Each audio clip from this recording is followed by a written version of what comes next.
వేసింది. మందసాన్ని ఎక్కడ పెడతారు అని అడిగితే అందరికి భయం వేసింది. మాకొద్దు. ఓబేదేదమన్నాడు, నా ఇంట్లో ఉంచుకుంటానన్నాడు. దేవుని స్తోత్రం చెప్పండి. మందసం ఎందుకు ఉజ్జా చనిపోయాడు? మందసం విషయమై ఉజ్జాకి ఏమి లేదు, నిర్లక్ష్యం, భయం లేదు. దేవుని మందసాన్ని యాజకులు మొయ్యాలి. మందసం యాజకులు మొయ్యాలి తప్ప బండ్ల మీద పెట్టి కట్టి దాన్ని మోయించకూడదు. దేవుడు మోషేకి చెప్పాడు, ప్రత్యక్షపు గుడారాన్ని మేఘం కదిలేటప్పుడు మీరు ఆ గుడార సామానంతా తీసివేసుకొని మందసాన్ని యాజకులు మోస్తూ ముందుకు ప్రయాణం అవ్వాలి అని చెప్పాడు. వాళ్ళు అలాగే యాజకులు మందసాన్ని మోసుకుంటూ వచ్చారు. ఆ దైవిక క్రమంలో దేవుడు గొప్ప కార్యాలు చేశాడు. యోర్దాను నది దగ్గర యెరికోకు వెళ్ళేటప్పుడు యోర్దాను దాటాలి. యాజకులు మందసాన్ని మోసుకుంటూ అరికాలు యోర్దాను నదిలో పెట్టగానే ఆరిన్నేలుగా మారిపోయింది. స్తోత్రం చెప్పండి. యెరికో చుట్టూ మందసం యాజకులు మందసాన్ని మోస్తూ బోర్లు ఊదుతూ రోజుకొకసారి 7 రోజులు తిరగండి. 7వ రోజు 7 సార్లు తిరిగితే యెరికో గోళ్ళ కూలిపోతాయి అని చెప్పాడు. మందసాన్ని మోస్తే ఆశీర్వాదం. మందసాన్ని మోయకుండా దావీదు చేసిన పొరపాటు ఏంటో చెప్పనా? మందసాన్ని మోయించి ఎడ్లు బండి మీద పెట్టించాడు. దేవుని కోపం వచ్చింది. మందసం మోసే అర్హత, మందసం దగ్గర పనిచేసే యోగ్యత యాజకుడు తప్ప. యాజకుడు మోయాలి మందసాన్ని. మోయవలసిన మందసాన్ని బండి మీద తెచ్చాడు. ఒరిగిపోతున్న మందసాన్ని ఎవరు పట్టుకోబోయారు? ఉజ్జా.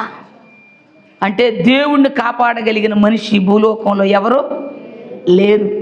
ఆయన్ని మొయ్యాలి. స్తోత్రం చెప్పండి. ఆయన ఏం చేయాలి? మొయ్యాలి. సర్వలోకనాథుని మందసం ఎవరిదంట? సర్వలోకనాథుని మందసం. మందసాన్ని చూసి ఫిలిప్తీయులు భయపడిపోయారు, కేకలు వేశారు. ఈ మందసాన్ని ఉజ్జా నిర్లక్ష్యంగా మందసం విషయంలో వ్యవహరించాడు. కానీ ఓబేదేదేమో భయభక్తులతో స్వీకరించాడు. స్తోత్రం చెప్పండి. హల్లెలూయా. దేవుని సన్నిధిలో ఓబేదేదేము ఇంట్లో మందసాన్ని చేర్చుకున్నాడు. మందసం ఎక్కడైతే ఉండిద్దో మందసానికి స్థలం ఇచ్చే ఇల్లుగా ఉంది ఓబేదేదేము ఇల్లు. మందసం అనగా ప్రభు అయిన యేసుక్రీస్తు వారు. దేవునికి స్థలం ఇచ్చేవాడిగా ఉన్నాడు ఓబేదేదేము. కానీ ఉజ్జా దేవుణ్ణి పట్టుకోవటానికి పోయాడు. దేవుని కోపం వచ్చింది. ఏ నరుని చేత ఆయన కాపాడబడ్డు. నరులు కాపాడటానికి లోకానికి వచ్చాడు. చాలా మందికి దేవుడికి ఏదో చేసి నేనేదో దేవుణ్ణి కాపాడుతున్నాను ఫీల్ అయిపోతూ ఉంటారు. దేవుని పనులకి నేనేనన్నట్టుగా ఫీల్ అయిపోతూ ఉంటారు. ఆయన మోసే భుజాలై ఉండాలి మనవి.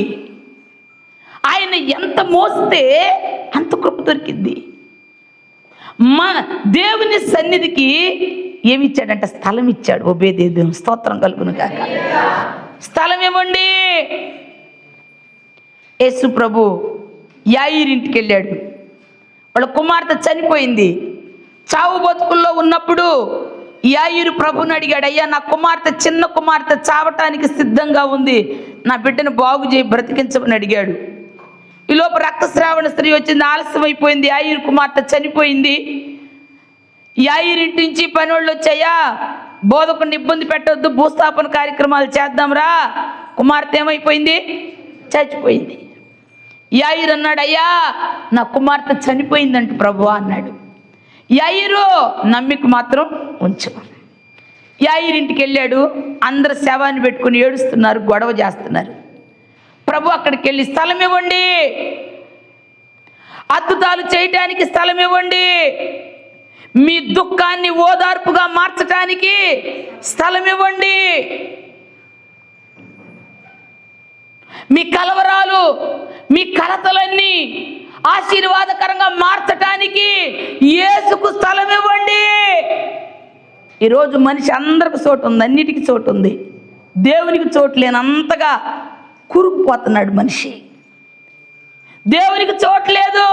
చోటు ఎందుకు లేదు? కూర్చుంటే వేసాయి అనుకుంటున్నా, నుంచుంటే వేసాయి అనుకుంటున్నా, ఆయన తప్ప ఇంకెవరు ఉండరు. ఈ చోటు ఆయన కోరుకోడు. ఇది కాదు ఆయనకు కావాల్సింది.